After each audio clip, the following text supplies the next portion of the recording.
let's say that I want to remove the background of this file and put in something else, something like, I don't know, maybe an ocean that these kittens are adrift in their little basket boat. So I'm going to load that file first by going File, Place, and I have that JPEG. Now I'm importing a JPEG just as another layer, which happens anytime you place or copy and paste in Photoshop. And so there's no need to save it as a PSD because it just becomes a layer in a PSD file. So you can see it's got this big X through it right now because it's waiting for me to hit return to place it. And I don't want it on top of everything else, so I'm going to drag it behind my other layers. Now, I can't go past the background layer right now because the background layer, the one that's in italics with the little padlock, has to be in the back.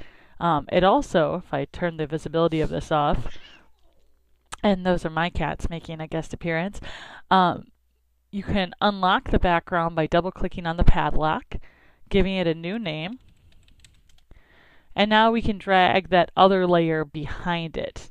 Okay, so if there's a set background layer, that's going to always be at the bottom, but we can drag other things underneath it if we unlock it by double-clicking on that padlock. So you can see that the ocean is behind the kittens. And typically you might think to grab your selection tool, something like the magic wand, and select the background and delete it.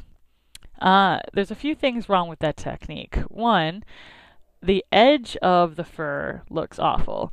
And even though it will take a long time no matter what technique you get to make this look good, there's no selection tool that can really go in and nitpick all those little hairs like that, especially for any kind of fine feathered edges. I'm going to double click on my magnification tool again.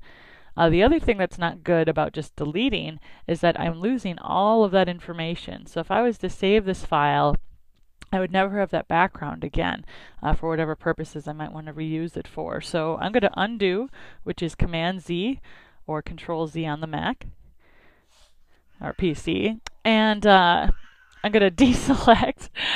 Oh, I just love the accompaniment I'm getting. And I don't know if you can hear my cats fighting, but these kittens wouldn't do that because, you know, they're static. So I'm going to, instead of deleting, I'm still going to use my magic wand because that's probably the best tool to quickly isolate this area. So I could hold down Shift to select this more than once. And it doesn't have to be perfect because I could fix it in the mask. Now, I've got two ways that I can set the mask itself. I can either go layer, layer mask, and then I could say reveal or hide selection.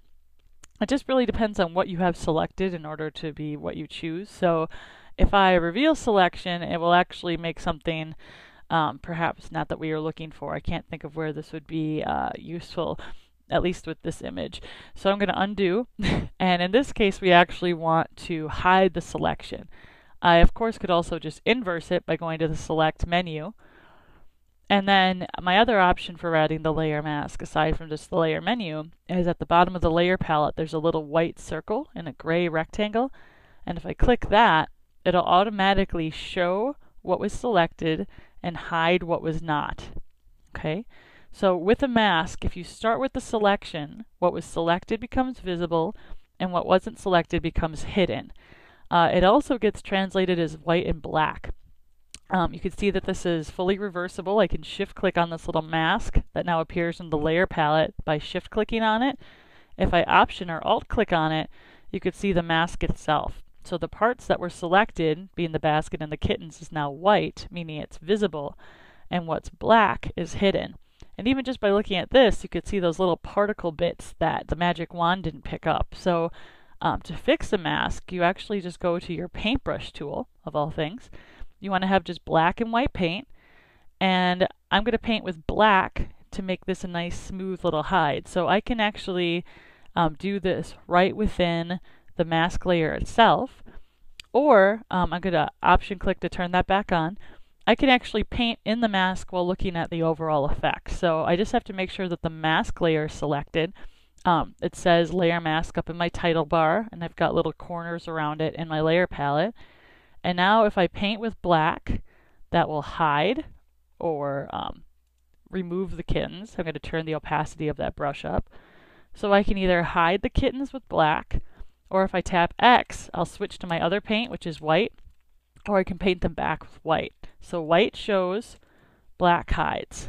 And I'm just tapping X to go back and forth. I'm going to undo a couple of times by going Command Option or Alt Z to step backward.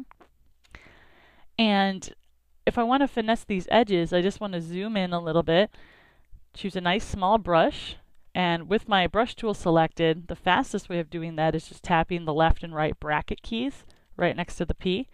And then if I paint with black, it will hide. And if I paint with white, it will show.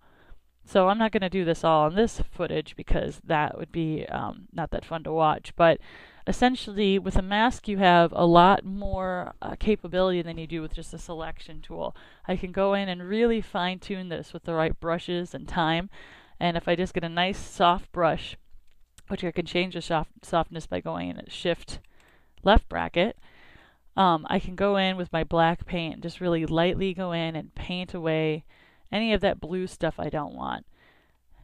And remember, don't judge the quality by what it looks like when you're zoomed in, because people can't zoom in like that on the web. You have to judge the quality by 100%.